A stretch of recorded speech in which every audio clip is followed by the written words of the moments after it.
Good evening प्यारे बच्चों, Hindi medium के नंबर 1 चैनल शुभम क्लासेस में आप लोगों का बहुत बहुत स्वागत है। आई होप आप लोग बहुत ही अच्छे तरीके से होगे, है ना, मस्त होगे और पढ़ाई भी आप लोगों की बहुत ही जबरदस्त तरीके से चल रही होगी, क्योंकि धीरे धीरे एग्जाम का जो टाइम है करीब आता जा रहा है और आप लोग उतनी ही जोश, उतनी ही उल्लास और उतनी उमंग के साथ एग्जाम की क्या कर रहे होगे, प्रिपरेशन कर रहे होगे, क्योंकि सबको क्या करना है, 95 प्लस लाना है। और फर्स्ट पेपर हिंदी का है, तो जब फर्स्ट पेपर अच्छा होगा तो मन में क्या आता है, पॉजिटिव थिंकिंग आने लगता है कि मेरा जब पहला पेपर अच्छा हुआ तो सारे पेपर अच्छे जाएंगे। एक अलग सी पॉजिटिव एनर्जी हमारे अंदर आती रहती है कि नहीं? सारे लोगों को अंदर आ रही होगी पॉजिटिव एनर्जी भी। इस समय तो ये होगा कि पहला पेपर हिंदी है, बहुत अच्छे से करना है, सारी चीजें तैयार कर लेनी है ना। और जैसे ही आप लोग हिंदी का पेपर बहुत अच्छा करके आओगे तो और भी पॉजिटिव एनर्जी आप लोग की डबल ट्रिपल हो जाएगी, है ना। चलिए बेटा स्टार्ट करते हैं हम लोग आज की क्लास में। मॉडल पेपर हिंदी के मॉडल पेपर में पहले भी बता चुकी हूँ, लास्ट टाइम में जितना मॉडल पेपर सॉल्व करोगे, हर क्वेश्चन, कभी किसी मॉडल पेपर में कोई क्वेश्चन जो होता है वो रिपीटेड कर देता है, ठीक है, कभी कोई न्यू क्वेश्चन देखने को मिल जाता है कि जितना क्वेश्चन कराया गया उससे भी थोड़ा सा न्यू देखने को मिल जाता है। तो इससे क्या होता है बेटा, आप लोगों को एक्स्ट्रा नॉलेज आ जाता है ना। जो क्वेश्चन नहीं भी पढ़े रहते हो वो भी यहाँ पर जब एक बार आ जाएगा तो सुनने से भी माइंड में चीजें हमेशा रहती हैं, ठीक है बेटा। तो स्टार्ट करते हैं आज की क्लास। इंस्ट्रक्शन आप लोग अभी तक बहुत से मॉडल पेपर सॉल्व कर चुके होंगे, तो इंस्ट्रक्शन पता ही है कि 15 मिनट क्या होता है, पेपर को रीड करने के लिए मिलता है। 70 नंबर का पेपर होता है, पूरा 3 घंटे 15 मिनट का पेपर होता है। पेपर जो होता है खंड अ और ब, 2 खंड में डिवाइड होता है।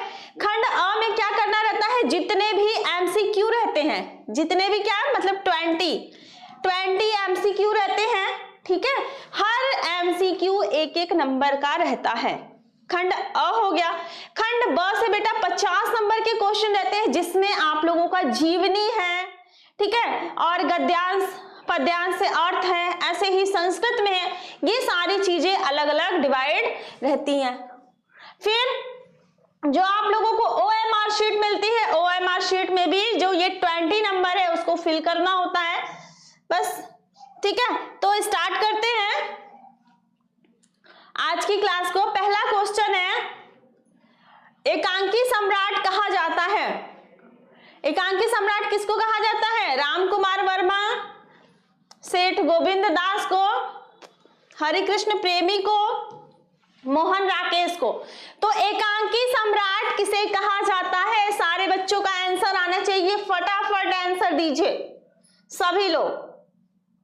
और सेशन को ज्यादा से ज्यादा लाइक और शेयर करिए ताकि सारे बच्चे क्लास से जुड़ सकें और सारे बच्चे इसका ज्यादा से ज्यादा बेनिफिट उठा सके, ठीक है। चलिए, तो एकांकी सम्राट कहा जाता है राम कुमार वर्मा को। आपका आंसर सही है। निम्नलिखित कथनों में से कोई एक कथन सही है, उसे पहचान कर लिखिए। ये 4 कथन आपके सामने दिया हुआ है, जिसमें से एक कथन सही है और उसको पहचान कर टिक लगाना है। ध्रुव स्वामिनी नाटक के लेखक डॉक्टर राम कुमार वर्मा है। क्या भूलूं क्या याद करूं उपन्यास विधा की रचना है। गोदान के लेखक प्रेमचंद्र है। मित्रता निबंध के लेखक डॉक्टर श्याम सुंदर दास है। पहले तो ये ऐसे ही गलत हो गया ये ऑप्शन, क्योंकि मित्रता जो चैप्टर है उसके लेखक श्याम सुंदर दास तो नहीं है, ये तो सबको पता है, इसलिए ये भी गलत है। ये भी तो हमारा राइट आंसर क्या हो जाता है, गोदान के लेखक कौन है? प्रेमचंद्र हैं। हिंदी का प्रथम उपन्यास परीक्षा गुरु, गोदान, इनमें से कोई नहीं, अलग अलग बैतरणी, ठीक है। तो हिंदी का प्रथम उपन्यास कौन सा है? हिंदी का प्रथम उपन्यास, भाई फटाफट सारे बच्चे आंसर दीजिए। जितना अच्छा आंसर दोगे उतना अच्छा आप लोगों का रिवीजन होगा, ठीक है। मॉडल पेपर सॉल्व करना एक तरीके से मॉक टेस्ट होता है, एक तरीके से आप लोगों का रिवीजन होता है, ठीक है। चलिए, तो क्या हो जाएगा बेटा, हिंदी का प्रथम उपन्यास है परीक्षा गुरु। हिंदी की प्रथम कहानी कफन, ममता, इंदुमती या इनमें से कोई नहीं। फटाफट बताइए हिंदी की प्रथम कहानी कौन सी है? हिंदी की प्रथम कहानी है इंदुमती। ठीक है, चौथे का क्या हो जाएगा? ग। निम्न में से कौन सी शुक्ल युग की पत्रिका है? हंस, चांद, छाया, विशाल भारत। कौन सा है? आंसर बताइए भाई, आंसर बताते रहिए। कौन सा जो है वो शुक्ल युग की पत्रिका है? पांचवे का, क्वेश्चन नंबर 5 का आंसर बताइए भाई। ये हो जाएगा क। ठीक है, कठिन काव्य के प्रेत कहे जाते हैं। कौन कहा जाता है कठिन काव्य के प्रेत? भूषण, घनानंद, जायसी या केशव। क्वेश्चन नंबर 6 का बताइए, कठिन काव्य के प्रेत कहे जाते हैं, कौन कहा जाता है? फटाफट सभी बच्चे रिप्लाई करो, फटाफट भाई सभी बच्चे रिप्लाई करो। ये हो जाएगा केशव।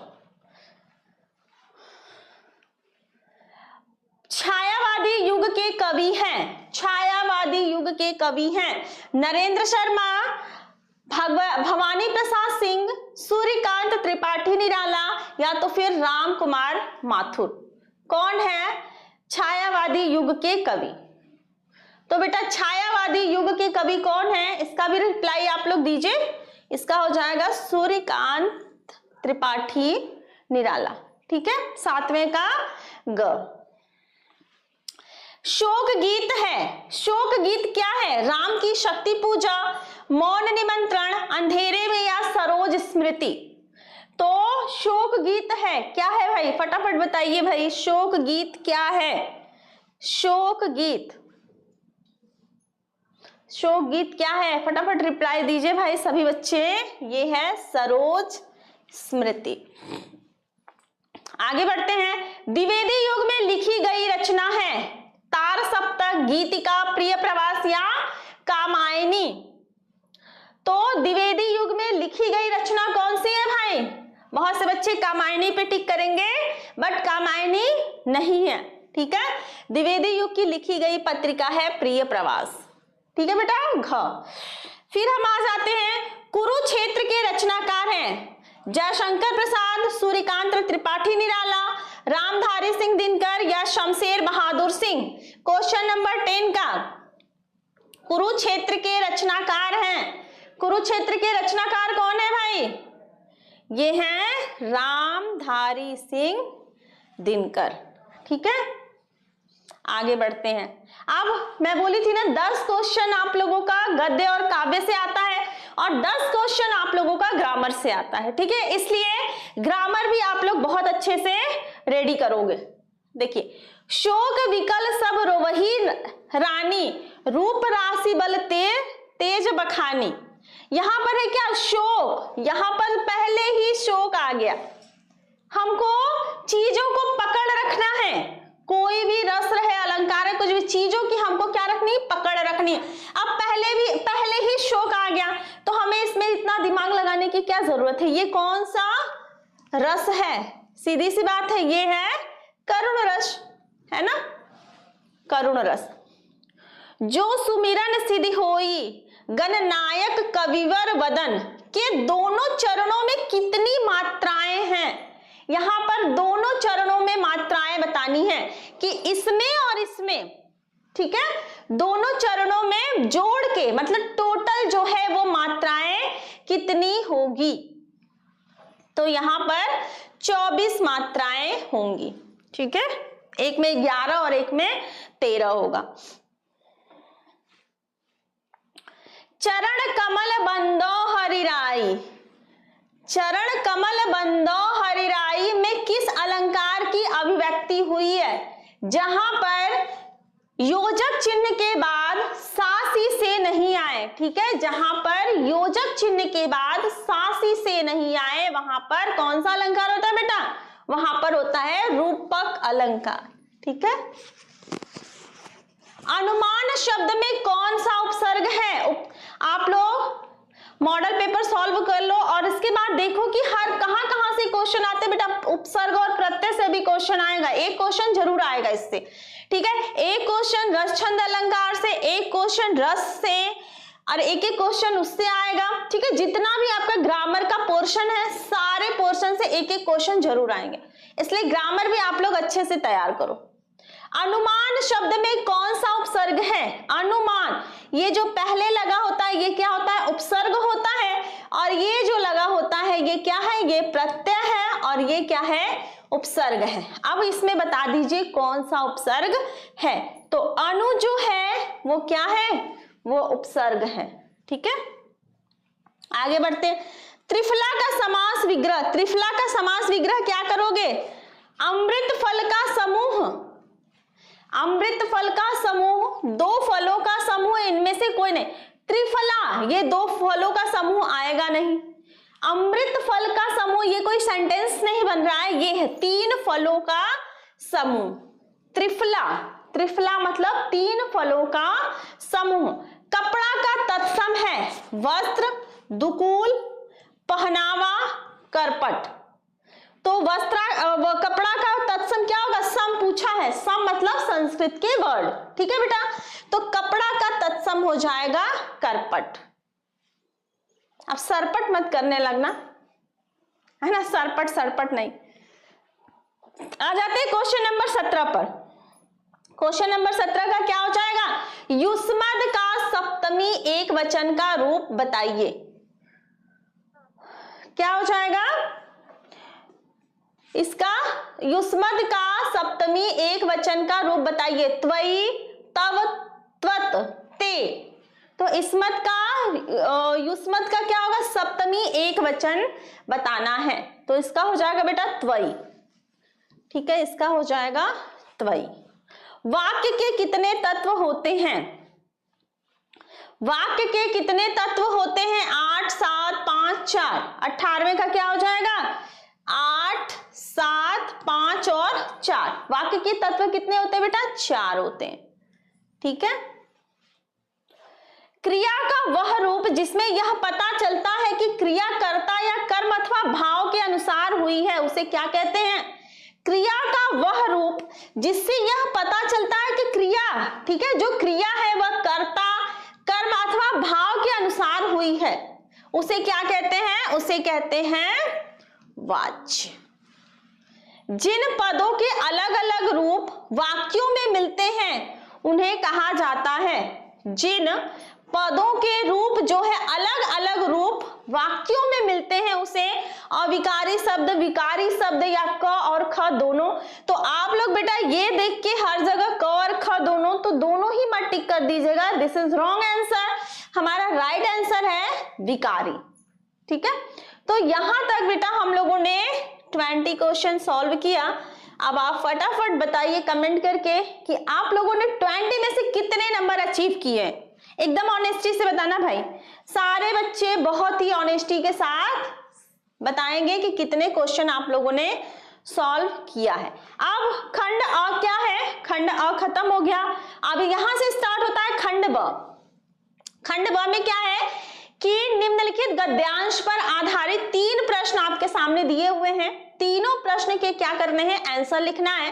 अब रेखांकित अंश की यहां पर सिर्फ व्याख्या करनी है। ठीक है, रेखांकित अंश की व्याख्या करनी है। अब पहला क्या है? उपयुक्त गद्यांश का संदर्भ लिखिए।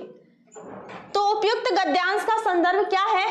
प्रस्तुत गद्यांश हमारी पाठ्य पुस्तक हिंदी गद्य खंड के, ये किस चैप्टर से है बेटा? मित्र आ गया, मतलब मित्रता चैप्टर से है।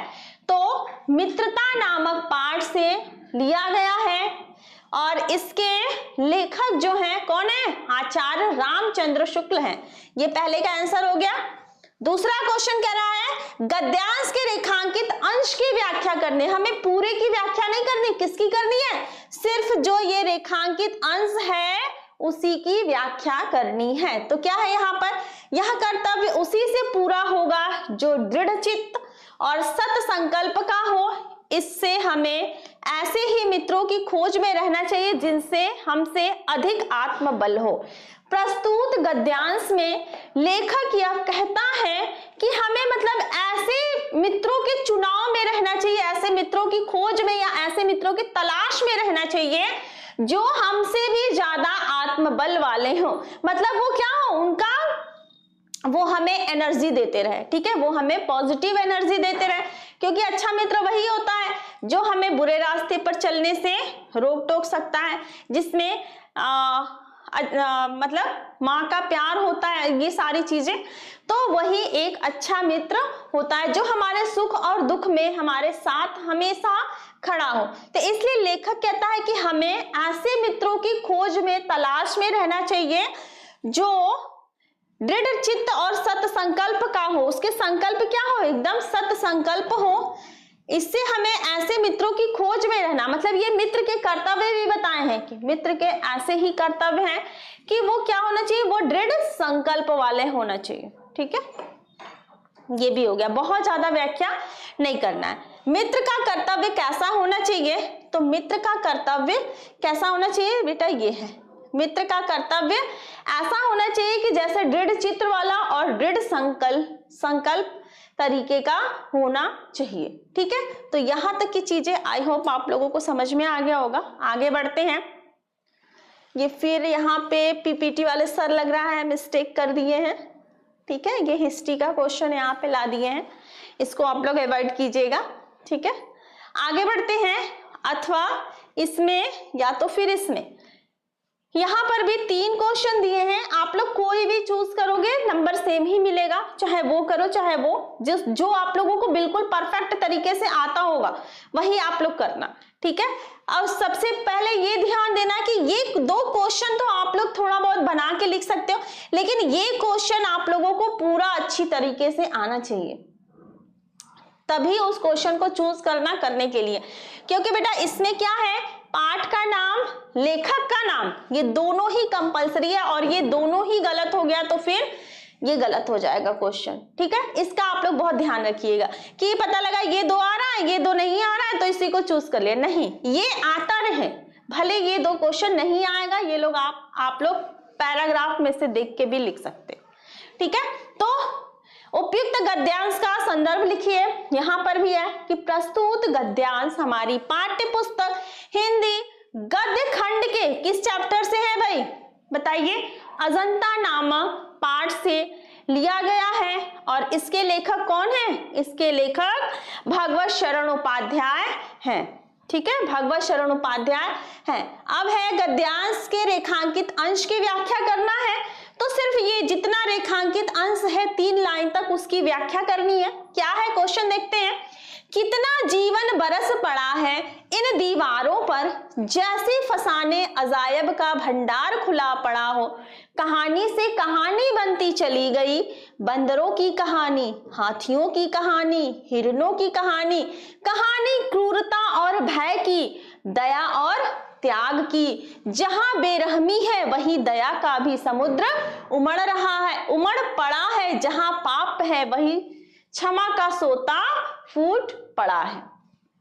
प्रस्तुत गद्यांश में लेखक यह कहना चाहता है कि जो अजंता की गुफाएं हैं, ठीक है, जब अजंता की गुफाओं को काट काट कर कलाकृतियां की गई हैं, वहां पर नए नए चित्र बनाए गए हैं, तो वहां हर टाइप के, हर तरह के जीवन, मतलब चित्र जो हैं उनका सजीव चित्रण हुआ है। कितना जीवन बरस पड़ा है इन दीवारों पर, ऐसा लग रहा है कि इन दीवारों पर जो चित्र बने हुए हैं ना, उसमें पूरी मतलब जीवन ही बीत चुका है, वो सजीवपन उसमें दिखाई पड़ रहा है। अजायब का भंडार खुला पड़ा हो, कहानी से कहानी बनती चली गई, मतलब जैसे जैसे चित्र बनता चला गया, वहां पर जैसे कलाकृतियां होती चली गई, वैसे ही वहां पर कहानियां बनती अपने आप चली गई है। बंदरों की कहानी, मतलब जो अजंता की गुफाएं हैं वहां आप देखोगे तो बंदरों की कहानियां हैं, हाथियों की कहानियां हैं, हिरणों की कहानियां हैं, कहानी क्रूरता और भय की, मतलब क्रूरता और भय की भी दीवारों पर कहानियां पड़ी हुई है, कि मतलब पिक्चर देखने से ही, उनका जो कलाकृतियां हैं उनको देखने से ही अंदर से फील होता है कि मतलब ये क्रूरता का भाव है, यहाँ दया का भाव है, कहीं अगर कोई गलती कर रहा है तो उसके पश्चाताप, उसके क्षमा का भाव है, ठीक है, कहीं त्याग का है, कहीं दया का भावना है, जहां बेरहमी है वहीं दया, जहां बेरहम लोग हैं वहीं पर दया का भी भाव उमड़ पड़ा है। जहां पाप है वहीं क्षमा का भी चित्र जो सजीव चित्रण है हमें दिखाई पड़ता है। नवरात्रि में जब दुर्गा माँ बैठती हैं, आप लोग देखते होंगे, ठीक है, बड़े बड़े पंडालों में कहीं भी अगर दुर्गा माँ बैठती, उनकी मूर्ति देखते हो आप लोग, तो ऐसा लगता है ना कि जैसे वो बोल देंगी, है ना, सिर्फ उसमें प्राण डालने की जरूरत है और वो बोल देंगी। तो वो क्या है, वो कलाकारों ने ऐसी कलाकृतियां दिखाई हैं कि देखने से लगता है बस अब वो बोल ही देंगी, है ना। तो वैसा ही बेटा जो अजंता की गुफाएं हैं वहां पर ऐसे ही सजीव चित्रण वहां देखने को मिलता है। और इस चैप्टर में जो लेखक है सिर्फ अजंता की गुफाओं का ही वर्णन किया है, उसकी सुंदरता का। ठीक है, समझ में आ गया। आगे बढ़ते हैं। भित्ति चित्रों पर मनुष्य के कौन कौन से भाव अंकित हुए हैं? तो भित्ति चित्रों पर कौन कौन से भाव अंकित हुए हैं? वही है, कहीं बंदरों की कहानियां हैं, कहीं बिल्लियों की कहानियां हैं, हैवान की हैवानी को इंसान की इंसानियत से कैसे जीता जा सकता है कोई अजंता में, मतलब ये सारी कहानियां जो है वहां पर देखने को मिलती हैं। अब यहाँ पर आ जाते हैं, ये पद्यांश से है, ठीक है, ये दूसरा क्वेश्चन पद्यांश से हमारा आ जाता है। और यहाँ पर है दोनों में से कोई एक करना। यहाँ पर भी आपको 3 क्वेश्चन मिलेगा, तीनों ही करना रहेगा। ठीक है, पहले कौन सा है? निर्गुण कौन देश को वासी, मधुकर कही समुझाई सौ दे, बुझती सांच न हासी। अब यहाँ पर जो अंडरलाइन है बस उसी का बताना है, तो अंडरलाइन 2 पर है।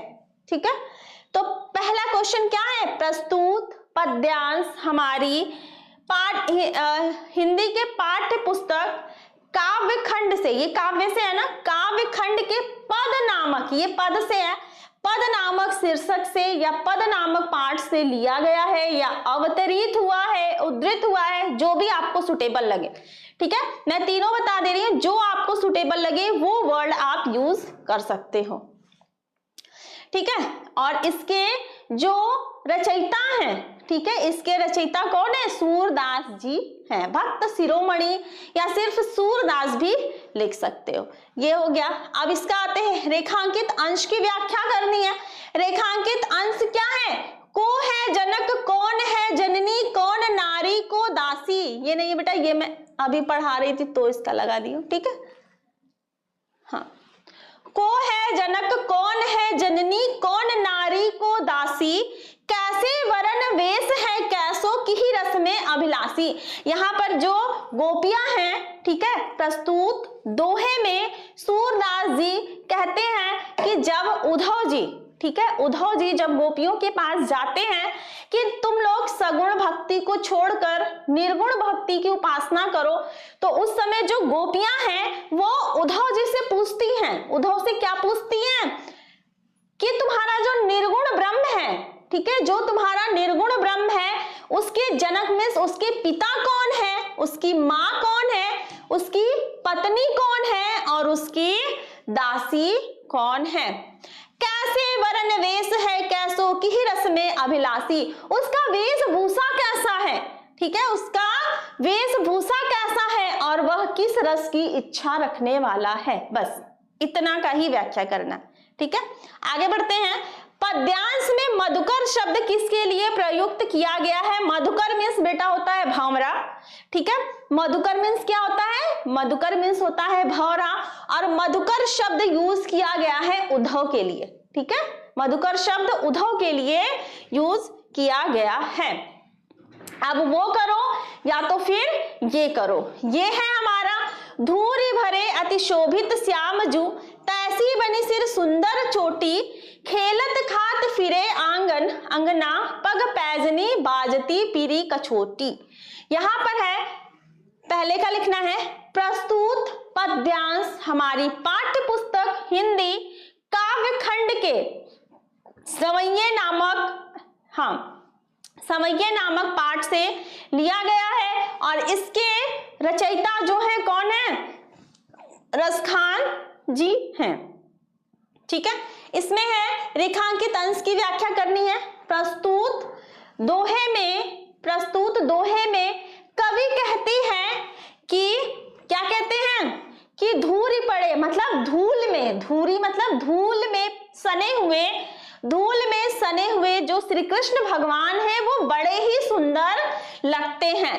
तैसी बनी सिर सुंदर चोटी, और वैसे ही उनके सिर पर, ये जो कृष्ण भगवान का फोटो आप लोग देखे होंगे या टीवी सीरियल में कहीं भी देखे होंगे, यहाँ देखे होंगे, यहाँ उनको जुड़ा रहता है ना।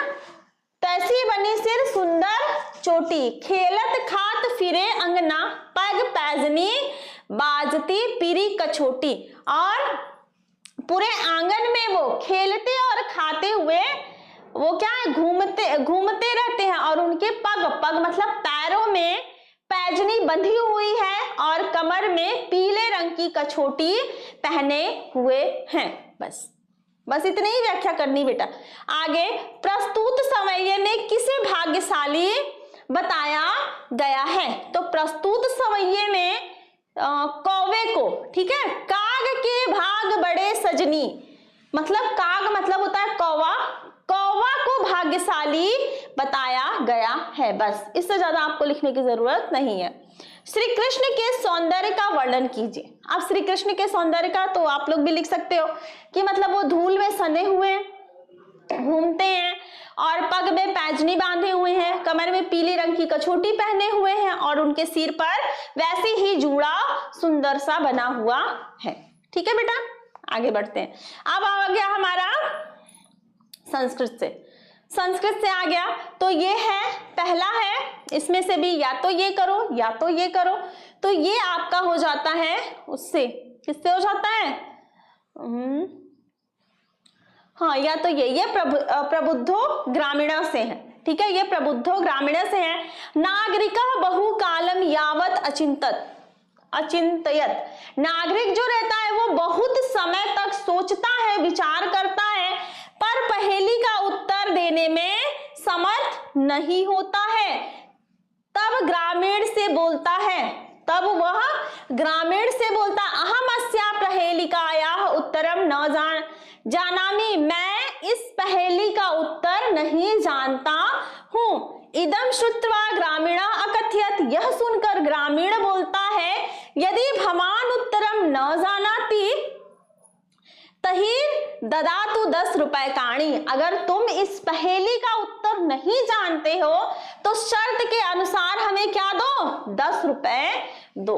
अतः ग्लान मुखेन नागरिकेण शर्तानुसारम 10 रुपए काणी ददानी, तो शर्त के अनुसार ग्लान मुखेन मतलब दुखी मन से, अब कोई भी रहेगा शर्त हार जाएगा तो दुख तो हो ही जाएगा ना। आप लोग अगर कोई अभी शर्त लगाओ, जो जीत जाएगा वो तो बड़ा ही खुश होगा, भाई चलो पैसा आने दो, तो बात सेकेंडरी है। बस फर्स्ट क्या हो जाता है कि नहीं, हम शर्त जीत गए हैं।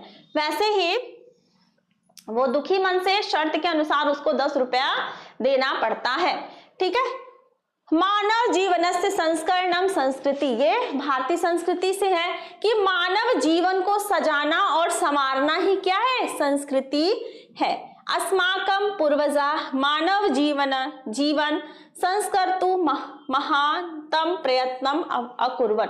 अस्माकं पूर्वजा मतलब हमारे पूर्वजों ने मानव जीवन को सजाने और संवारने के लिए बहुत से प्रयत्न किए हैं। ते अस्माकं जीवनस्य संस्कारणां यान आचारान् विचारान् च आदर्शनं तत् सर्वत्र अस्माकं संस्कृति, उन्होंने हमारे जीवन को, ठीक है, हमारे जीवन को बनाने के लिए जिन आचारों और विचारों को अपनाया वही क्या है? वही हमारी संस्कृति है। समझ में आया बेटा इसका? आगे बढ़ते हैं। अब यह आ जाता है पद्यांश से, जैसे संस्कृत में पद्यांश होता है, हिंदी में जैसे गद्य और काव्य होता है, वैसे ही ये संस्कृत में पद्यांश है। यहां पर है न वै ताड़नाथ तापनाद बहिर्मध्य, यहाँ पर जो सोना है, ठीक है, ये है अनियुक्ति विलासों से है। ठीक है, ये अनियुक्ति विलासों से है। ये क्या है? जो सोना है बोलता है, क्या बोलता है कि मुझे ताड़नाथ मतलब मुझे पीटने से या आग के बीच में जलाने से मतलब तपाने से भी मुझे कोई कष्ट नहीं होता है, और मुझे मतलब किसी से भी कोई दुख नहीं होता है, चाहे मुझे कोई पीटे, चाहे आग में तपाए, ठीक है, या मुझे बेचे। सुवर्ण सोना कहता है मुझे उस समय बहुत दुख होता है यो माँ जना गुंजया तोलयति, जब लोग मुझे क्या करते हैं, उसमें रत्ती में तौलते हैं, ठीक है, जब लोग मुझे रत्ती में तौलते हैं तब उस समय मुझे बहुत कष्ट होता है। और सही बात है, सोने की कीमत इतनी है और लोग उसे रत्ती भर कहते हैं ना, रत्ती भर। या तो ये, या तो अबदो दूरगामी च साक्षरो न च पंडित अमुख स्फुट वक्ता च यो जानाति स पंडित, मतलब बिना पैर का है, अपदो दूरगामी बिना पैर का है और दूर तक जाता है, अक्षरों से युक्त है लेकिन पंडित नहीं है, ठीक है, अक्षरों से युक्त है लेकिन पंडित नहीं है। अमुख मतलब मुख नहीं है लेकिन स्पष्ट वक्ता है, स्पष्ट बोलने वाला है, जो इसको जानेगा वही पंडित है। अब ये आप लोगों का खंड काव्य है, ये आप लोग खंड काव्य जिस भी स्टेट के होंगे उसको तैयार कर लेना। फिर है यहाँ पर आ जाएगा क्वेश्चन नंबर 6 पर, 2 जीवन परिचय आप लोगों को करना है, एक गद्य से और एक काव्य से। गद्य से भी आप लोग को 3 दिया रहेगा, 3 में से कोई एक करना है, काव्य में भी 3 दिया रहेगा, 3 में से कोई एक जीवन परिचय करना है, ठीक है। जीवन परिचय उसकी भाषा शैली है, रचनाएं हैं, कृतियां हैं, जो भी है। देखिए इनकी एक प्रमुख रचना बताइए, एक इनकी प्रमुख रचना बताइए, कोई भी कवि की। 7 नंबर क्वेश्चन है, अपनी पाठ्य पुस्तक से कोई भी क्या करना है, कोई भी श्लोक लिखना है जो इस पेपर में ना आया हुआ हो। अपदो दूरगामी वाला और सोना वाला, ये दोनों छोड़ के कोई भी आप श्लोक लिख सकते हो, ठीक है। यहाँ पर 4 क्वेश्चन दिया है, 4 में से आप लोग को कोई 2 ही क्वेश्चन का आंसर देना है। जैसे वाराणस्याम कति विश्वविद्यालय संति, तो 3 विश्वविद्यालय संति। चंद्रशेखर कथम वंदित कृतम, तो चंद्रशेखर को क्यों बंदी बनाया गया था, इसीलिए ना कि जो अंग्रेज थे उनको देशद्रोही घोषित कर दिए थे ना, इसलिए उनको जेल में डाल दिया गया था। सह आंग्ल शासके देशद्रोही ना राजद्रोही घोषित। पदेन बिना किम दूरम याति, बिना पद के कौन दूर तक जाता है, तो किम की जगह हम क्या करेंगे, किम की जगह हम पत्रम लिख देंगे। संस्कृति शब्द से किम तात्पर्य, संस्कृति शब्द का तात्पर्य क्या है, तो संस्कृति मानव जीवनस्य संस्कारायाम यान विचार आचार विचार, ठीक है, आचार विचार च आदर्शयन यत संस्कृति शब्द से तात्पर्य, या संस्कृति शब्द से तात्पर्य आचार विचार कर दोगे, ठीक है। आगे आ जाते हैं क्वेश्चन नंबर 9 पे। क्वेश्चन नंबर 9 क्या है हमारा, यहाँ पे 4 दिया हुआ है, ठीक है, 4 यहाँ पर निबंध दिया हुआ है, जिसमें से कोई एक निबंध यहाँ पर लिखना है। जैसे विज्ञान की देन, तो विज्ञान की देन, तो पहले हम उसकी क्या करेंगे, सब हेडिंग तैयार कर लेंगे। कोई भी निबंध रहे बेटा, पहले उसकी सब हेडिंग तैयार कर लो, डिगलिंग अपने आप लोग कर लोगे। विज्ञान की देन, पहले उसकी प्रस्तावना लिख लो, ठीक है, फिर विज्ञान के महत्व लिख लो, विज्ञान अभिशाप है, फिर उसके उपसंहार। वैसे मेरा प्रिय कवि, कोई भी प्रिय कवि हो, अब प्रिय कवि में क्या कर सकते हो आप लोग, पता है, सबसे अगर ये आ जाए निबंध तो आप लोग उसमें बिल्कुल मत परेशान होना। जो भी काव्य से जीवन परिचय याद किए रहोगे बस उसी को उठा के इसमें लिख देना। अब मेरा प्रिय कवि तुलसीदास भी हो सकते हैं कि नहीं, मेरा प्रिय कवि कबीरदास भी हो सकते हैं, बिहारी भी हो सकते हैं, रसखान भी हो सकते हैं, है ना, कोई भी हो सकते हैं। तो कोई भी जो भी आप काव्य से जीवनी याद किए हो मेरा प्रिय कवि में लिख सकते हो उसको, ठीक है। लेकिन वहां पे जीवन परिचय मत लिखना, ऐसे मत हेडिंग डाल लेना जीवन परिचय, पहले उपसंहार लिखना, फिर उनका जीवन परिचय लिखना, ठीक है, फिर उनकी थोड़ा सा कृतियां लिख देना, लास्ट में उपसंहार लिख देना। हमारे लिए हमारे ख्याल से तो तुलसीदास का बहुत बेस्ट पड़ेगा। अगर मेरा कभी आ जाएगा तुलसीदास का, आप लोग जैसे मेरे क्लास किए होंगे, जितने बच्चे अटेंड किए होंगे, उसमें पूरा श्लोक सहित है बेटा, बहुत अच्छे से लिखवाया गया है, मैं पूरा एक्सप्लेन भी की हूँ ना। संवत 1680, 80 गंग के तीर, ऐसे जो सारी चीजें एक्सप्लेन की, बस वहां से उठा के यहाँ पे लिख देना, अगर ये आ जाता है तो, ठीक।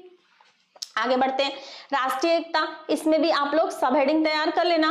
विद्यार्थी जीवन, अब आप लोग से अच्छा विद्यार्थी जीवन के बारे में कौन जानता होगा, है ना, लेकिन विद्यार्थी जीवन जो कहा गया, लेकिन आपके लोग विद्यार्थी जीवन जो है वो फॉलो नहीं करते हैं। करते पहले पता है, पहले की जो शिक्षा होती थी ना गुरुकुल में होती थी।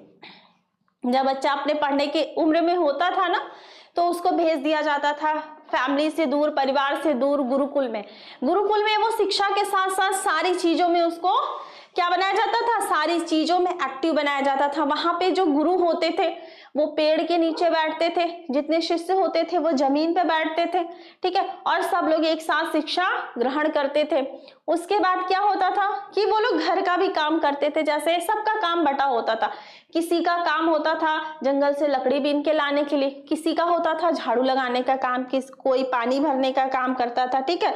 और रात को सोते समय जब गुरु सोते थे तो वहां पर जो शिष्य होते थे हर दिन सबकी ड्यूटी लगी रहती थी कि आज वो गुरु के पैर दबाएगा, आज वो गुरु के पैर दबाएगा। तो बेटा पहले की जो शिक्षा होती थी वो गुरुकुल में होती थी और वैसे ही होती थी।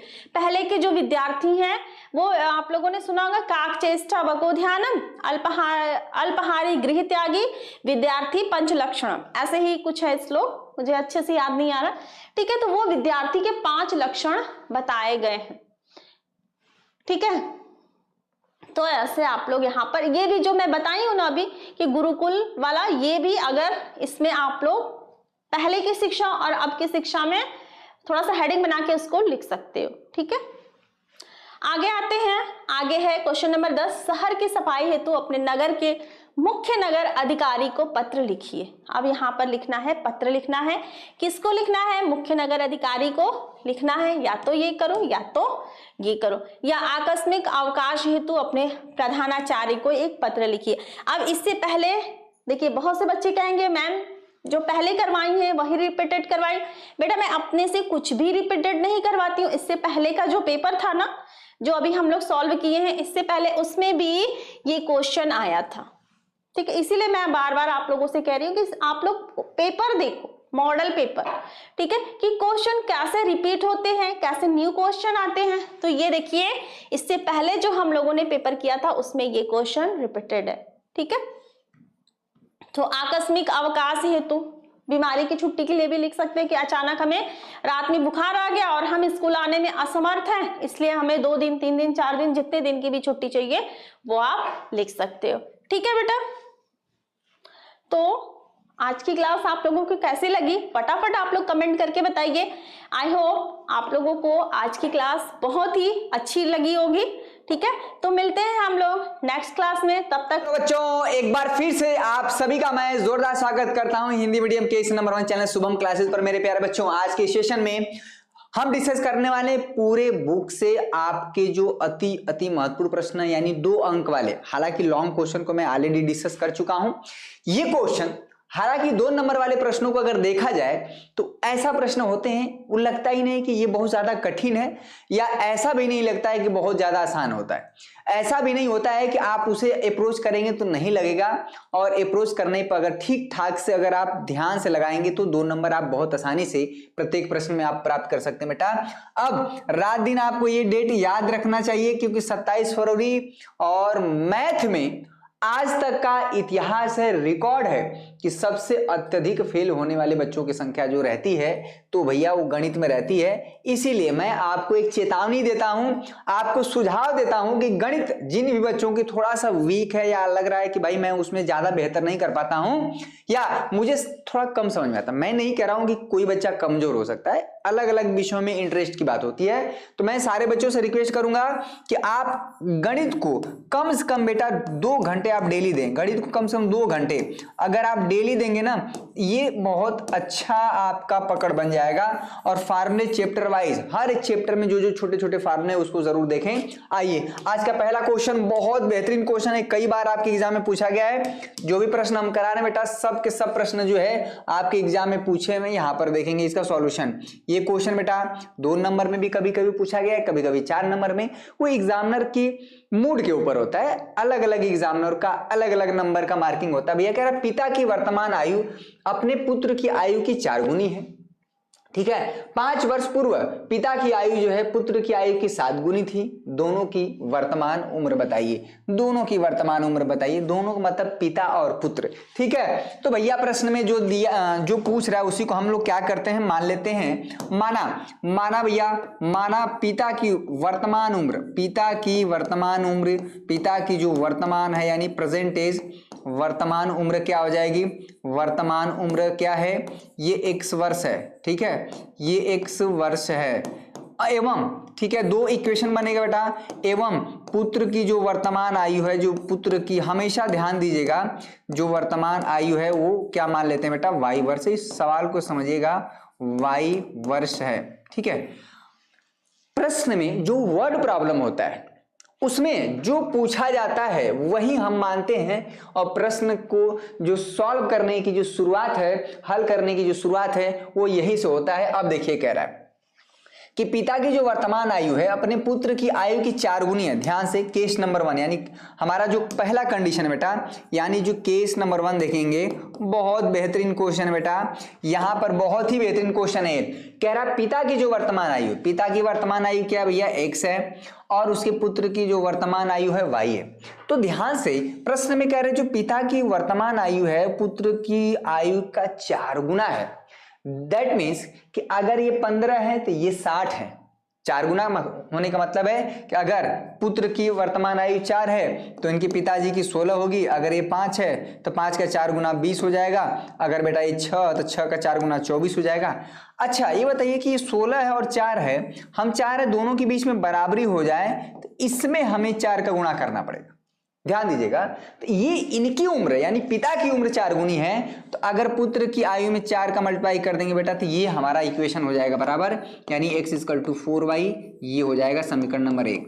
क्योंकि यहां पर प्रश्न में बोला है कि जो पिता की उम्र है ना वो पुत्र की आयु का 4 गुना है। एक कॉमन सेंस वाली बात है, बहुत ज्यादा दिमाग नहीं लगाना। किसी भी पिता और पुत्र में तुलना की जाए तो पिता की उम्र सदैव ज्यादा रहेगी पुत्र की उम्र से, ये कॉन्सेप्ट हुआ। यहां पर दूसरा देखेंगे, यहां पर x और y में 2 समीकरण, बहुत इंपॉर्टेंट क्वेश्चन है, इस तरह के आपके एग्जाम में पूछे जाते हैं। अब दूसरा बात क्या कह रहा भैया, कह रहा 5 वर्ष पूर्व, अगर 5 वर्ष पूर्व की बात हो रही है इसका मतलब किसी की वर्तमान आयु अगर x है और भैया इनकी y है तो 5 वर्ष पूर्व, 5 वर्ष पूर्व का मतलब है x - 5 हो जाएगा।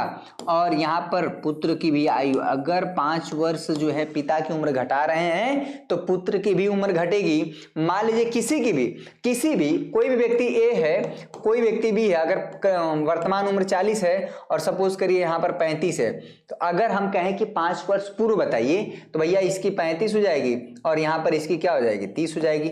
और 5 वर्ष पूर्व बताइए, ठीक है, 10 वर्ष पूर्व बताइए, अगर किसी की वर्तमान उम्र 40 है 35 है तो 10 वर्ष पूर्व क्या होगा भैया, 30 हो जाएगा। और 10 वर्ष पूर्व कितना हो जाएगा, ये 25 होगा। ये चीज समझ में आया, इसमें कोई ज्यादा दिमाग नहीं लगाना था। ठीक है, तो यहाँ पर प्रश्न में बोला है कि 5 वर्ष पूर्व जो पिता की आयु है पुत्र की आयु की 7 गुनी है, तो भैया इसमें हम 7 का गुणा कर देंगे ना पुत्र की आयु में, तब जाके समीकरण हमारा बराबर हो जाएगा। और ये x - 5, 7 का गुणा कर देगा बचवा 7y, 5 7 5 35। ठीक है, अब x का मान क्या है, समीकरण 1 और 2 ध्यान से देखेंगे, यहाँ पर x = हो जाएगा 7y - 35 अब प्लस यहाँ पर हो जाएगा 5। ठीक है, तो ये हो जाएगा 7y - 30। ठीक है, 7y - 23, x का मान कितना हो जाएगा 7y। ठीक है, 7y - 30, क्लियर हुआ। ये हम समीकरण नंबर दे देंगे यहाँ पर 2। देखिए कुछ चीजें, ये क्वेश्चन 4 नंबर में भी जा सकता है, 2 नंबर में भी, ये डिपेंड करता है किस तरह से आप अप्रोच करते हैं सवाल को। अब देखिएगा समीकरण 1 से देखेंगे बेटा, समीकरण 1 से जो x का मान है उठा के हम समीकरण नंबर 2, देखिए x और y दोनों बताना है, दोनों की वर्तमान आयु यानी पिता की भी उम्र और पुत्र की भी वर्तमान आयु बताना है। तो x का मान क्या करेंगे, उठा के यहाँ पर लिखिए, x का मान उठा के यहाँ पर रख देंगे तो क्या हो जाएगा, यहाँ पर है बेटा 4y, ये हो जाएगा 7y - 30 हो गया। इसको इधर लाएंगे तो ये 30 हो जाएगा, यहाँ पर हो जाएगा 3y, 7y है, 4y को उधर ले जाएंगे -4y हो जाएगा। तो y का जो मान हो जाएगा बेटा यहाँ पर हो जाएगा 30/3, फाइनली जो हो जाएगा 10। ठीक है, तो y का जो मान हो जाएगा वो हो जाएगा 10, आपका 10 आ गया पुत्र की। अब पुत्र की आ गई तो y का मान आ गया, तो समीकरण 1 चाहे 2 जो आसान समीकरण लग रहा है उसमें रख दीजिए। तो इसलिए हमारा x कितना हो जाएगा भैया, x हमारा हो जाएगा 40। तो यही तो बताना था। x और y आपने क्या, गणित में क्या होता है, मैक्सिमम चीजें मान के ही तो काम होता है, हमारा जीवन पूरा मान के चलता है।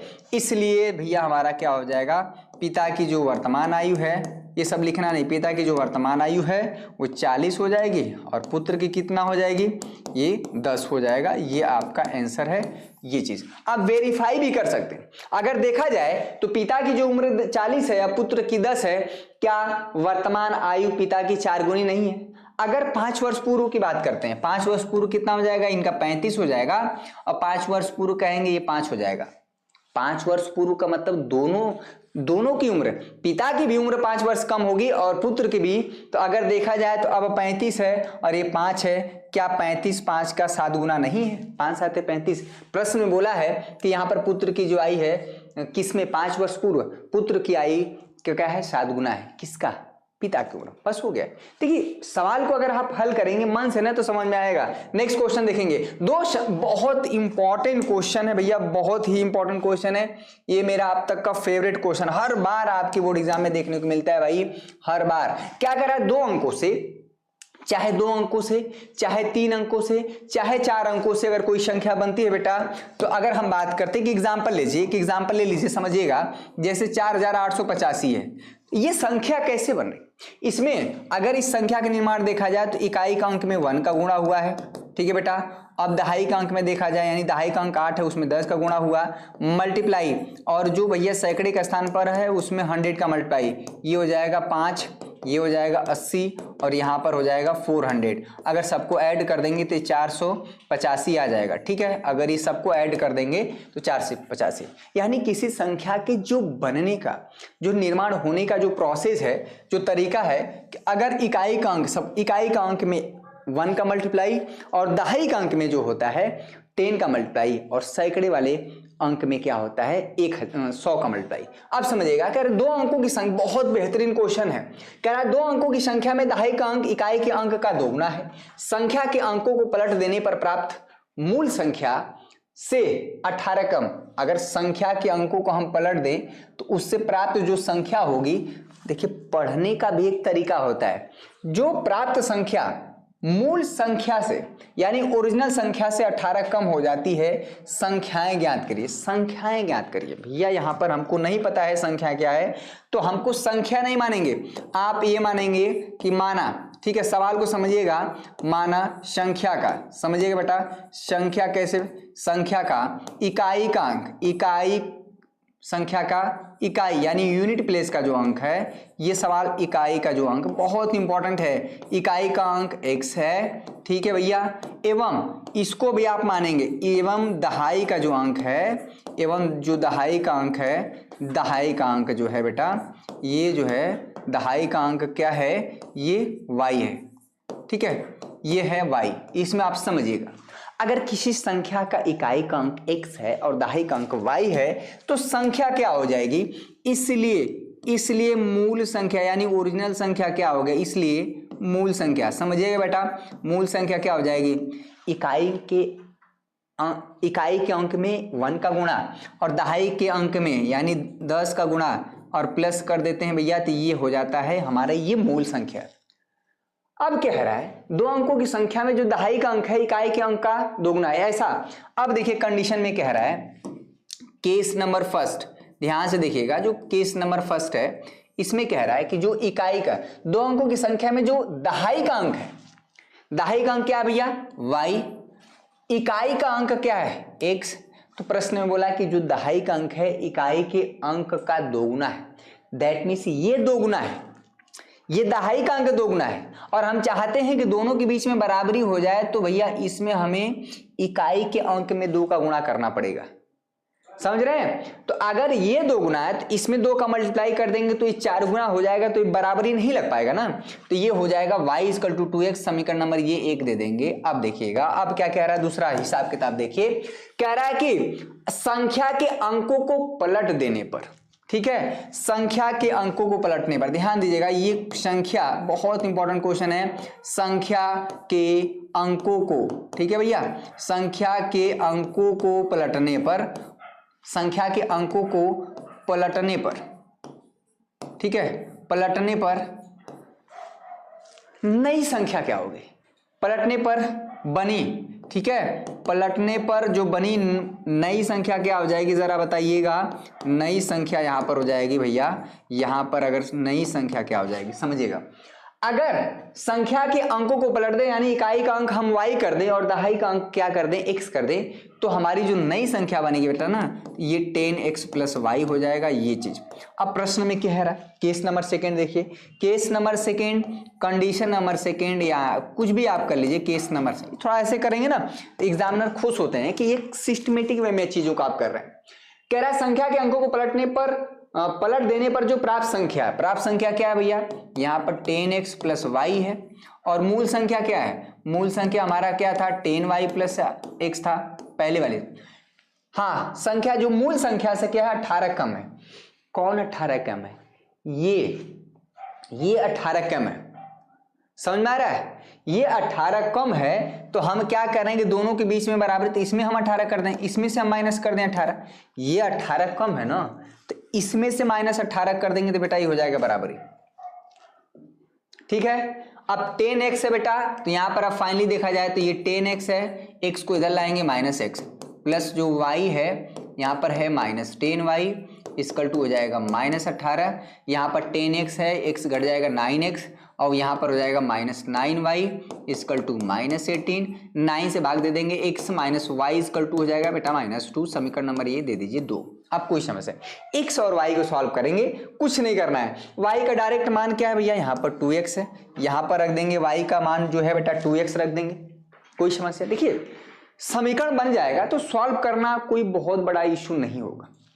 y का मान 2x रखते ही y का मान जो है, जैसे आप 2x रख देंगे ये हो जाएगा -2, ये हो जाएगा x में से घटाएंगे -x इक्वल टू -2, और x का मान क्या हो जाएगा यहाँ पर 2, x का मान हो गया 2, और x का मान अगर 2 आ गया तो x का मान यहाँ पर रख देंगे तो y का मान आ जाएगा 4, ठीक है, ये y का मान आ जाएगा 4। बहुत इंपॉर्टेंट क्वेश्चन, ना ही हमें x पूछ रहा था ना ही हमें y पूछ रहा था, हमें पूछ रहा था संख्या, यानी ये मूल संख्या भैया। तो x और y पता चल गया तो मूल संख्या नहीं निकाल देंगे क्या, कौन सी बड़ी चीज है भाई, कौन सी बड़ी चीज है। यहां पर देखेंगे मूल संख्या हमारा हो जाएगा 10y, y का मान कितना है भाई 4 है, बहुत बढ़िया, और x कितना है 2, 10 चौको 40, यहां पर हो जाएगा 42, बस हो गया।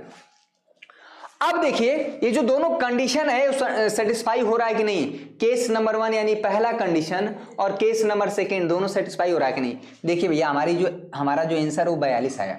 पहला कह रहा है कि दो अंकों संख्या, जो दहाई का अंक है इकाई के अंक का दोगुना है कि नहीं, दहाई का अंक 4 है और इकाई का अंक 2 है, 4 2 से दोगुना है कि नहीं, है ना। अब देखिएगा दूसरा कंडीशन देखेंगे, पहला कंडीशन सेटिस्फाई कर रहा है, अंकों को पलट दीजिए, यानी अब नई संख्या 24 है। अब बताइए, और पहले ओरिजिनल वाली संख्या कितनी थी 42, क्या ये 18 कम नहीं है। कह रहा है संख्या के अंकों को पलट देने पर प्राप्त जो मूल संख्या है, जो मूल संख्या से क्या है 18 कम हो जा रही है। अरे भैया पहले 42 था, पलट देने पर यानी अंकों को पलट देने पर 24 हो जा रहा है, क्या 18 कम नहीं है। इसीलिए आपका आंसर सही है। दोनों कंडीशन अगर सेटिस्फाई हो रहा है तो आंसर आपका सही है। नेक्स्ट क्वेश्चन की तरफ चलेंगे बेटा, बहुत बढ़िया।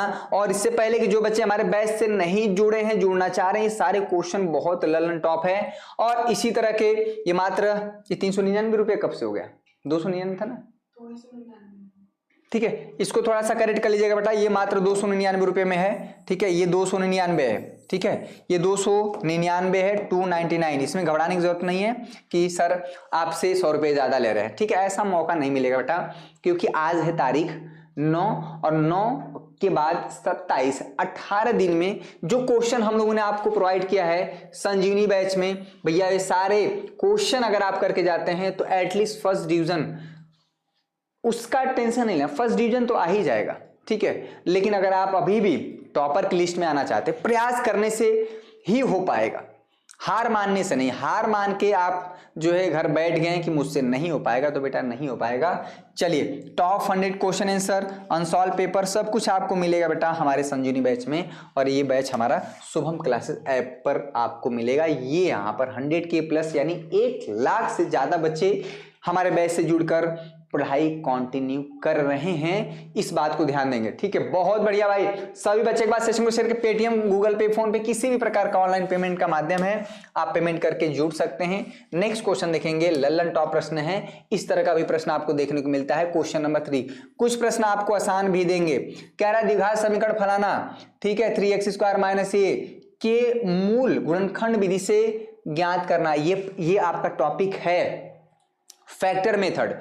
गुणनखंड विधि क्या कहता है भैया कि अगर यहां पर है 3x², देखिए बहुत आसान क्वेश्चन है, 2√6, ये बाहर x है, प्लस 2 है इक्वल टू 0। आप समझिएगा गुणनखंड विधि में क्या करते हैं कि यहां पर जो x² का गुणांक है 3, ठीक है बेटा, और ये जो कांस्टेंट टर्म है उसका मल्टीप्लाई करते हैं, यानी 2, फाइनली हो गया 6। अब 6 को ऐसे दो भाग में तोड़ते हैं कि उन दोनों को जोड़ने पे -2√6 आए और मल्टीप्लाई करने पे ये आए। अब समझिएगा कैसे होगा, ठीक है, अब समझिएगा भैया कैसे होगा, -2√6 आए, ठीक है, ठीक, आप समझिएगा। ये बताइए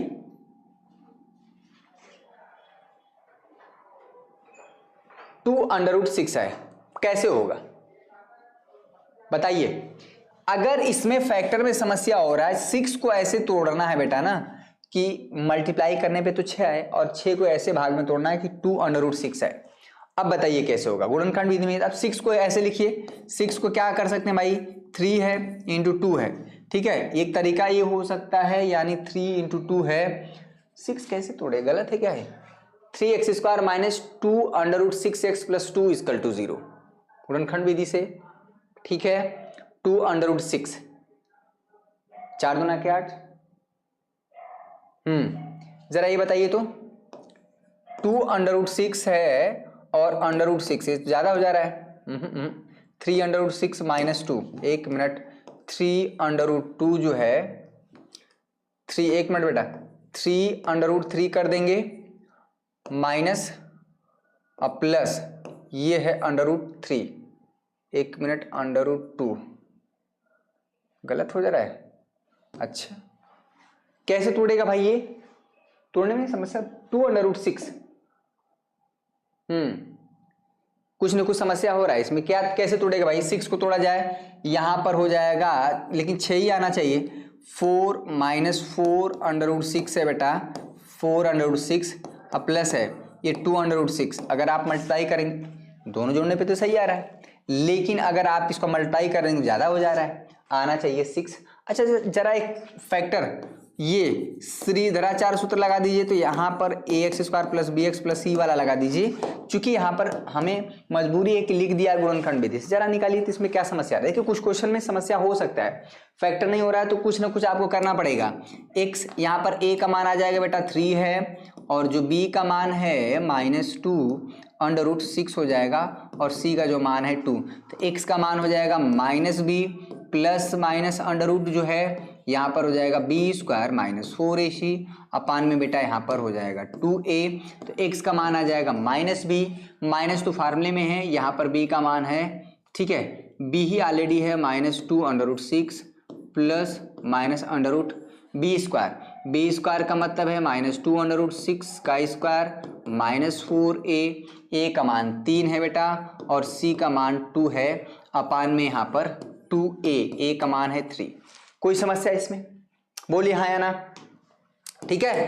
तो x का मान अगर आप देखा जाए थोड़ा सा, इसमें भी आपको ये प्लस हो जाएगा, ये प्लस 2√6 बेटा, प्लस माइनस √ यहां पर देखा जाए -2√6, -2 का स्क्वायर, नेगेटिव नंबर का वर्ग पॉजिटिव हो जाता है, 2 का स्क्वायर करेंगे 4, और 4 छके यहाँ पर हो जाएगा बेटा 24, इसमें कोई समस्या नहीं, 4 3 12 दूना के 24 हो जाएगा, 24 अपान में ये देखा जाए 2 3 6, 24 24 0 हो जाएगा भैया, ये प्लस माइनस है 2√6 प्लस माइनस √0 अपान में 6 हो जाएगा।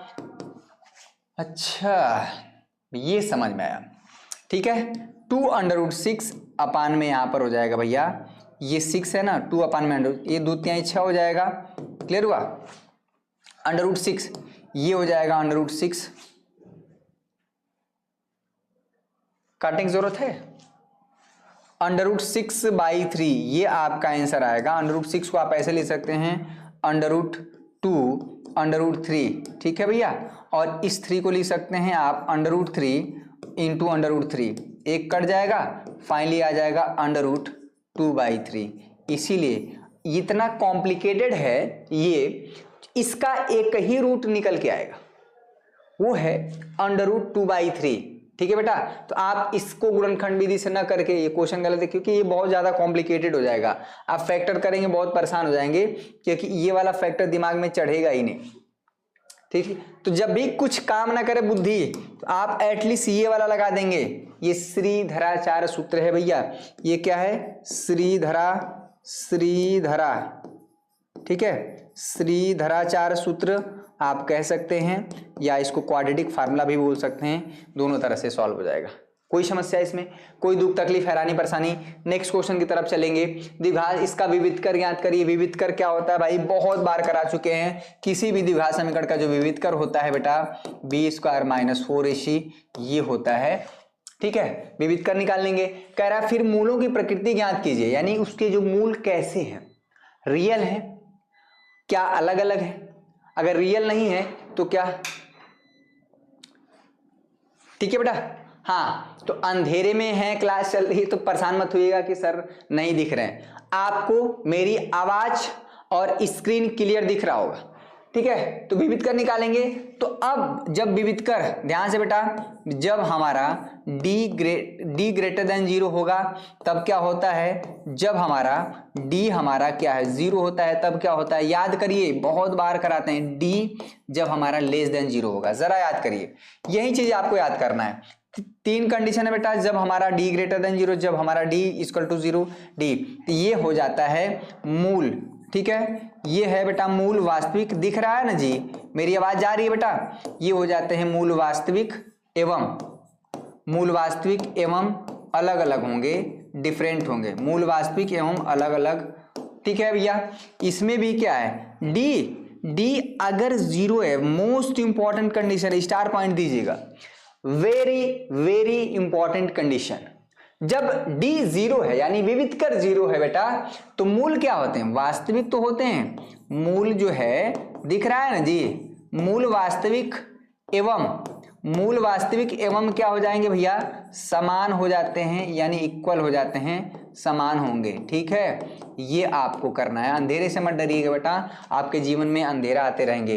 इस केस में जब d लेस देन 0, मतलब 0 से छोटा नंबर, नेगेटिव आ जाए, ऋणात्मक संख्या आ जाए, तो यहां पर मूल हमारा क्या है बेटा, कोई मूल हमारा काल्पनिक होता है। ये मैंने सवाल के माध्यम से रिमाइंड करा दिया, काल्पनिक होंगे, या आप ये भी कह सकते हैं कि कोई भी, इसको आप इनडायरेक्ट रूप से ऐसे बोल, कोई भी हमारा क्या है, कोई भी वास्तविक, ठीक है, कोई भी वास्तविक मूल नहीं होगा, कोई भी वास्तविक मूल नहीं होगा, ठीक है, कोई भी वास्तविक मूल नहीं होगा, ये चीज बस हो गया। तो ये कंडीशन आप इस क्वेश्चन को खुद से करेंगे कि यहां पर अगर आप कंपेयर करेंगे बेटा, बहुत इंपॉर्टेंट क्वेश्चन है। 9x² दिख रहा है ना जी, 9x² + 6 + 1 = 0।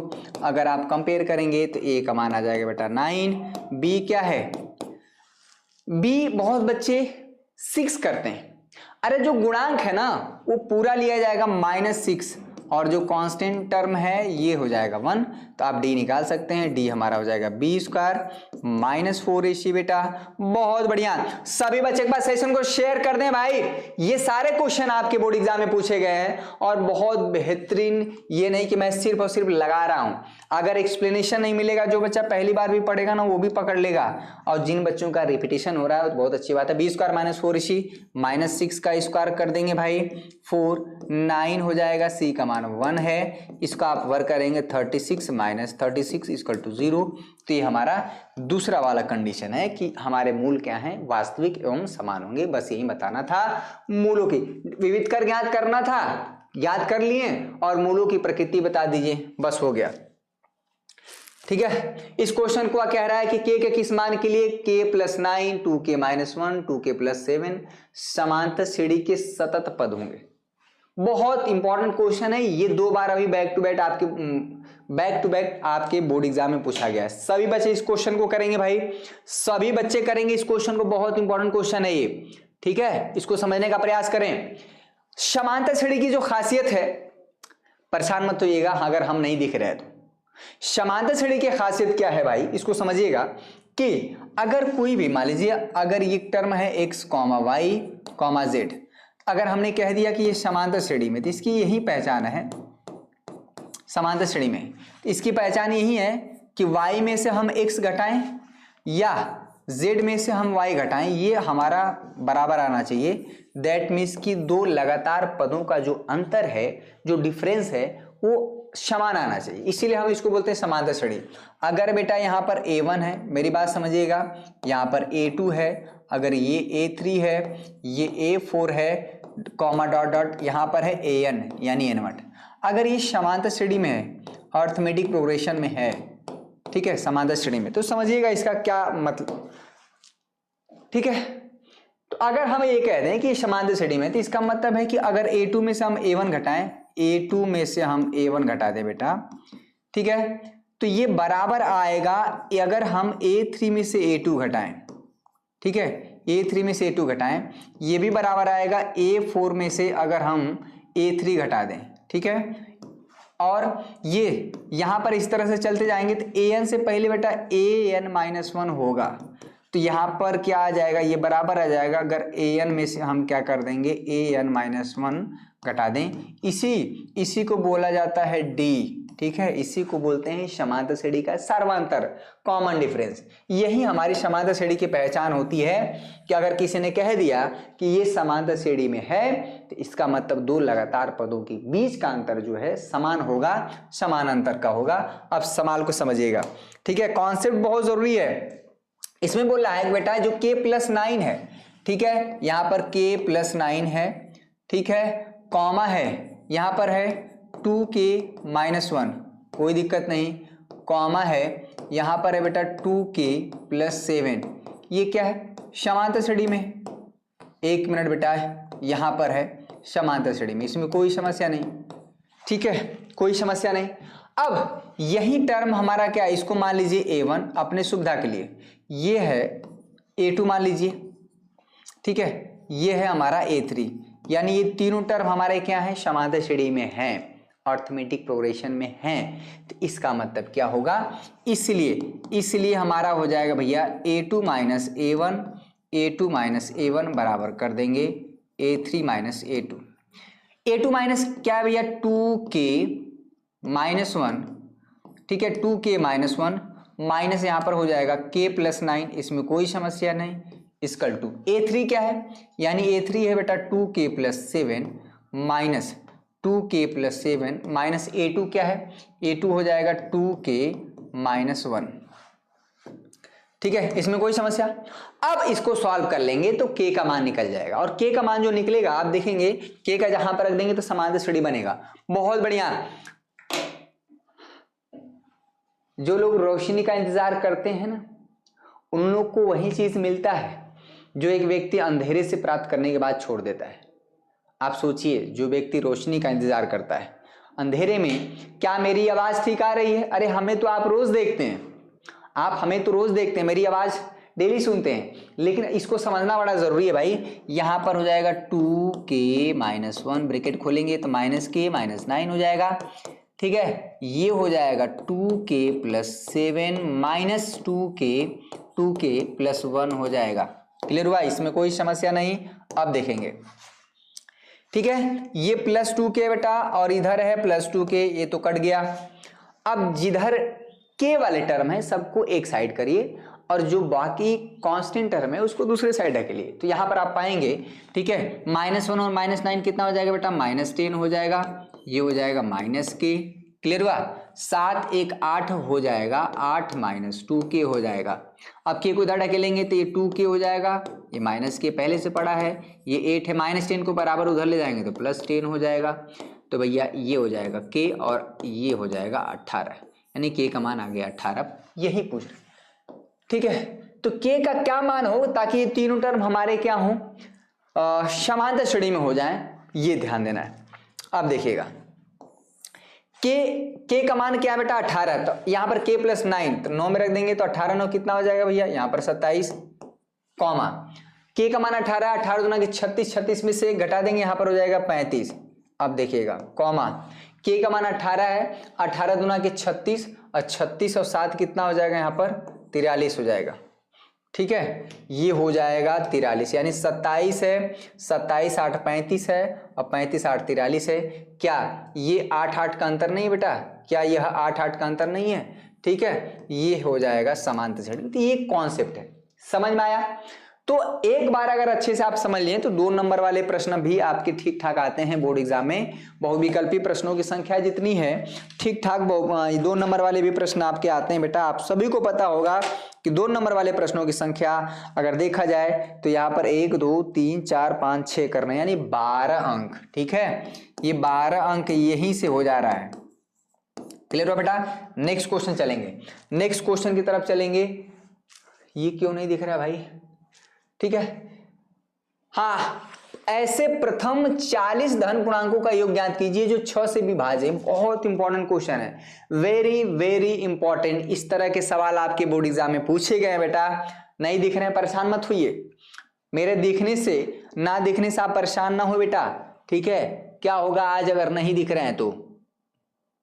ठीक है, आज ही पर तो ये सवाल को देखिए, सवाल कितना बेहतरीन क्वेश्चन है। यहां पर हमें डायरेक्ट भैया समांतर श्रेणी नहीं दिया हुआ है, सॉल्यूशन देखिएगा। लाइट हाँ आने ही वाली होगी। ठीक है बेटा, आने ही वाली होगी। कह रहा है कि ऐसे प्रथम 40 धन पूर्णांकों का योग बताइए जो 6 से विभाज्य। यहां पर धन भी होना चाहिए, यानी पॉजिटिव पूर्णांक का मतलब इंटीजर है जो 6 से। तो सबसे पहला जो 40, ठीक है बेटा, तो 0 काउंट किया जाएगा। 6 से जो डिविजिबल है और धन पूर्णांक होना चाहिए। सबसे पहले अगर देखा जाए तो 0 6 से विभाजित है, धन पूर्णांक भी है, 6 लिया जाएगा। लेकिन यहां पर आप क्या करेंगे, 0 को इंक्लूड नहीं करेंगे, धन पूर्णांक यानी पॉजिटिव इंटीजर यहां 6 से शुरू करेंगे बेटा। ठीक है, ये है 6 और अगला क्या हो जाएगा बेटा 12, ये हो जाएगा यहां पर 18, 18 6 24। इस तरह से हम क्या करेंगे, 40 धन पूर्णांकों का योग ज्ञात करना है। ऐसे ऐसे जो 6 से डिविजिबल है।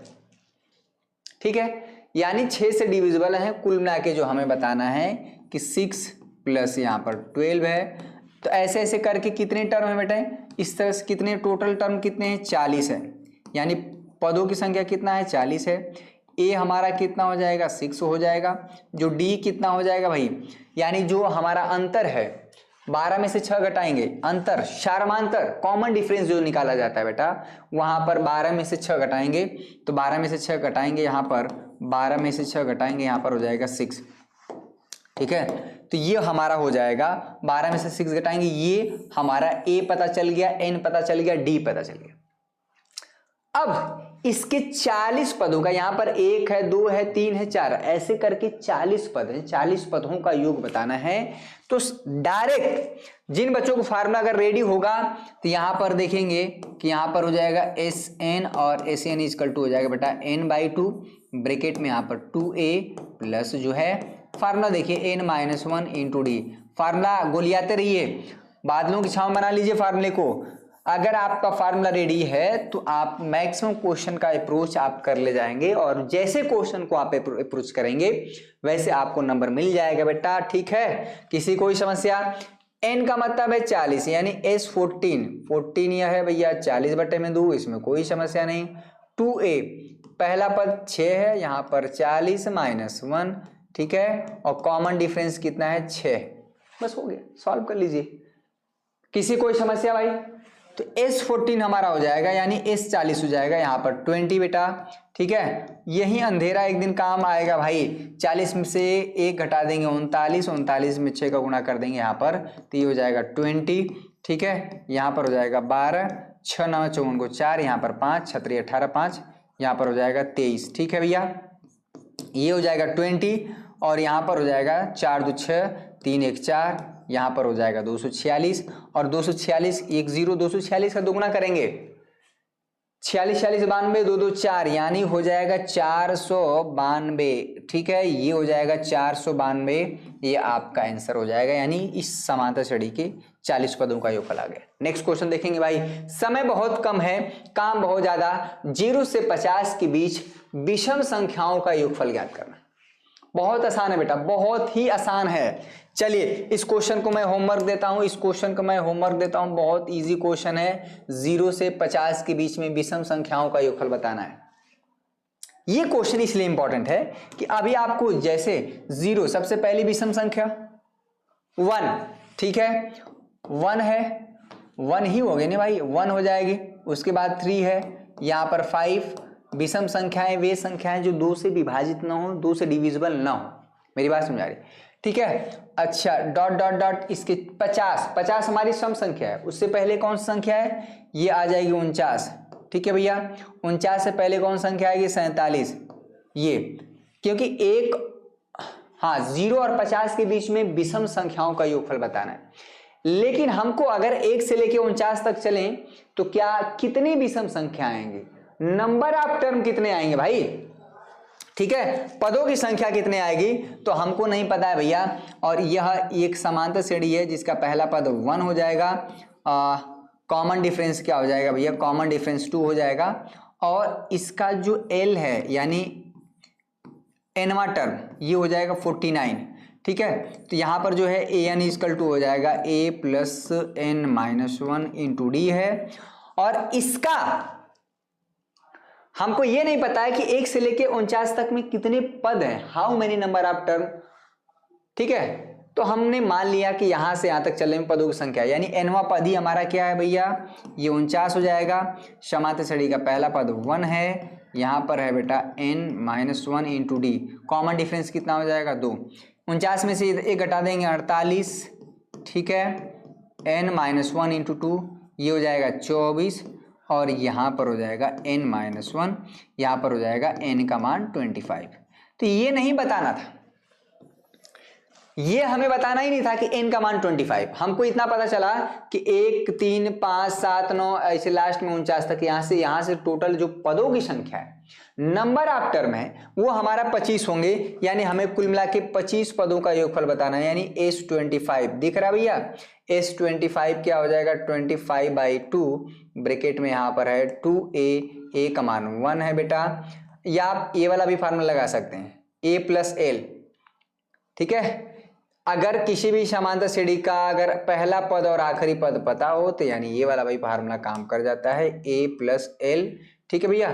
S25 हो जाएगा, S25 हो जाएगा, यहाँ पर 25/2 हो जाएगा, a का मान 1 है। और यहाँ पर हो जाएगा 49, 49 से 50, 2 से भाग दे देंगे 25, 25 का गुणा 625 हो जाएगा भाई, ये आपका आंसर होगा, ठीक है।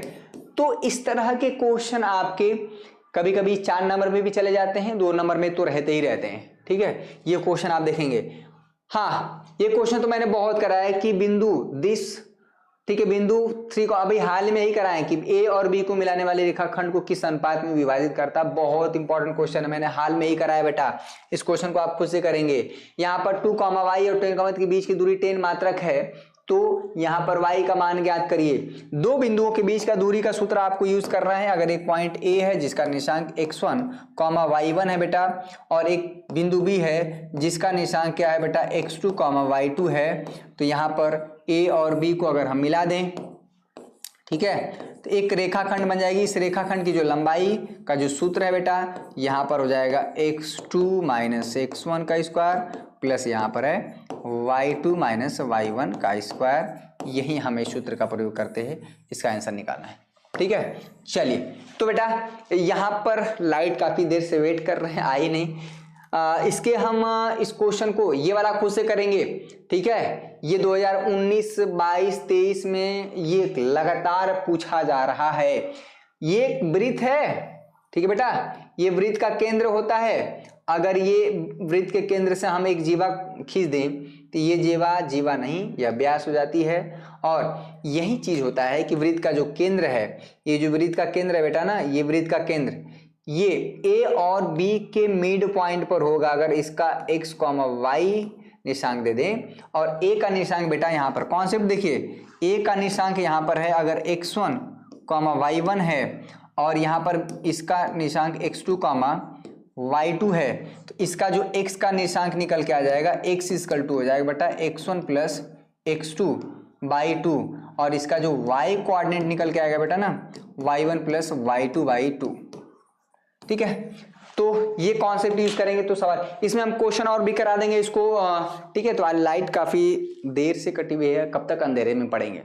ठीक है बेटा, और भी क्वेश्चन हम करा देंगे इसको, तुरंत का तुरंत ऐप में अपडेट करवा दे रहे हैं। सारे क्वेश्चन हमने हल कराए हैं बेटा, सारे क्वेश्चन x और y के बीच में संबंध ज्ञात करना है जिससे कि ये क्या है समदूरस्थ है बराबर दूरी पर। ये सारे क्वेश्चन बहुत इंपॉर्टेंट है। cos a का मान √3/2 है तो साइन, ये सारे क्वेश्चन देखिए 2-2 नंबर के पूछे गए हैं। सब क्वेश्चन प्रैक्टिस करेंगे बच्चा। क्वेश्चन नंबर 15 यहाँ पर अगर आपको cos 60 डिग्री का मान पता है, sec 30 डिग्री, तो आप बहुत आसानी से सॉल्व कर सकते हैं, क्वेश्चन पूछा हुआ है। ठीक है, तो आज के लिए बस इतना ही। कल सेशन में हम डिस्कस करेंगे कुछ और बेहतरीन प्रश्न, एकदम लल्लन टॉप प्रश्न होंगे। ठीक है बच्चों, आज के लिए बस इतना ही। पढ़ते रहिए, मस्त रहिए, हिम्मत नहीं हारना है। ठीक है, दिल छोटा नहीं करना है, लगे रहना है, डटे रहना है, तभी कुछ हासिल हो पाएगा। ठीक है बच्चा, बहुत बहुत धन्यवाद आप सभी का।